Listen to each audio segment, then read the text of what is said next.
We're going to talk today about lambda, which is the symbol for the cosmological constant. Of course, relativity is due to Einstein, Albert Einstein, and back in 1915 he produced his theory of general relativity, which explains how the universe is evolving. It explains the interaction of matter. Obviously it was a brand new theory, and one of the nice things you can do when you've got a brand new theory is that you can play around with the equations and change them around to see what consequences they have. At that time, in around 1915, there was no evidence that the universe itself was evolving.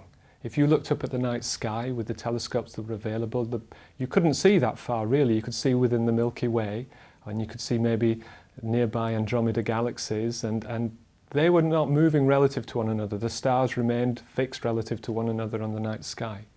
Yet Einstein's theories, the theory of relativity, when applied to the universe, refused to let the universe be static.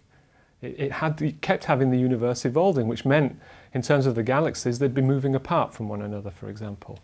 And Einstein didn't like this. It clearly wasn't fitting what he was observing and colleagues were observing about the universe. So he introduced an extra term.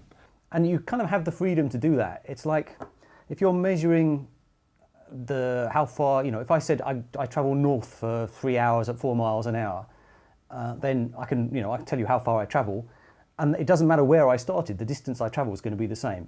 But where I actually get to depends on where I started from.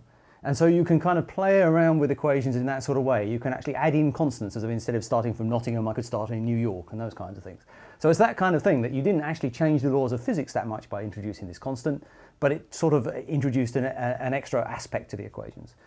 But then over the next few years, people began to realize the universe was expanding through better telescopes, being able to observe further into the universe, and they realized the galaxies were moving apart from one another, so you interpret that as the universe expanding.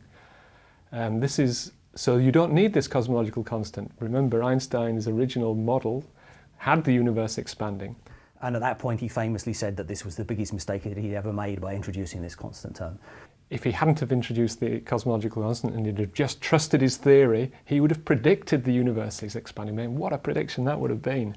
But he didn't. He tried to stop it. So it then sort of lapsed. Everyone assumed, well, actually we can just set this term to 0 because we don't need it to balance out the force of gravity. And for the next best part of a century, it was set to 0 because it wasn't really needed.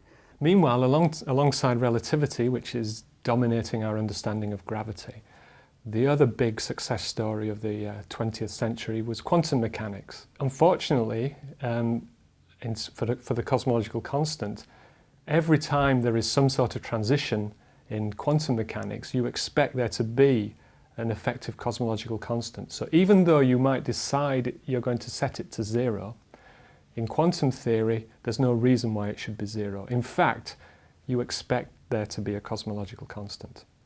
What's worse is you expect the cosmological constant to actually be very large. So large that if it were present, it would have either caused the universe to rip itself apart, it would have expanded so fast, we wouldn't be here to even make this video. So it's not there, right? It's not there. But in the quantum theory, and particularly in what's known as quantum field theory, these terms are there. And the cosmological constant problem, which is perhaps one of the biggest problems in physics, is trying to understand why these contributions that come from quantum theory aren't seen today in the universe. The universe is expanding and accelerating. There is a very small cosmological constant, it appears, but its value is way smaller than you would expect it to have naively from quantum theory. In gravity there's big G, right, which is just a number, but it sort of encodes the force of gravity in it somehow. And so this number, lambda, the cosmological constant, just encodes this repulsive force. So the value of the cosmological constant today is it's a really small number. If the energy density, the energy per unit volume stored in the cosmological constant is about 10 to the minus 29 grams per centimetre cubed. So you and I are made up mainly of water, and that has a density of 1 gram per centimetre cubed roughly. So the density, the energy contribution of this cosmological constant is amazingly small, 10 to the minus 29. That's point and then 28 zeros and a 1 grams per centimetre cubed. So why is it dominating? It's because it pervades the whole universe. It's constant throughout the whole universe, and the universe is very, very big. So it adds to become a significant contribution to the energy. I have an open mind, I think is the right thing to say, in the sense that there is a reasonable amount of evidence now that this cosmological constant is there, that the universe is actually expanding at an accelerating rate. But it's not overwhelming at this point. And the interesting thing about the cosmological constant is that there are actually only sort of, in a physical sense, only two natural values to give it. One is 0, it's not there at all, and the other is it's very, very large, it completely dominates the universe. And what the evidence seems to be suggesting at the moment is that actually it's neither of those natural values, it's somewhere in between. And at some level, you know, science is about aesthetics, and it's very unaesthetic to actually set that constant to this arbitrary, intermediate, lowish sort of value with no real science behind it. There are quite a few people don't believe that it's there, that it's got a 0 value. I mean, it can be there. Einstein has demonstrated it can be there, but it could have a 0 value. And so it's a big field of research in cosmology is actually to take seriously the idea that perhaps Einstein's theory of gravity needs modifying. And it's not that we're understanding the acceleration of the universe because there's a cosmological constant, but perhaps we've misunderstood the gravity side of it, the geometry side, if you like.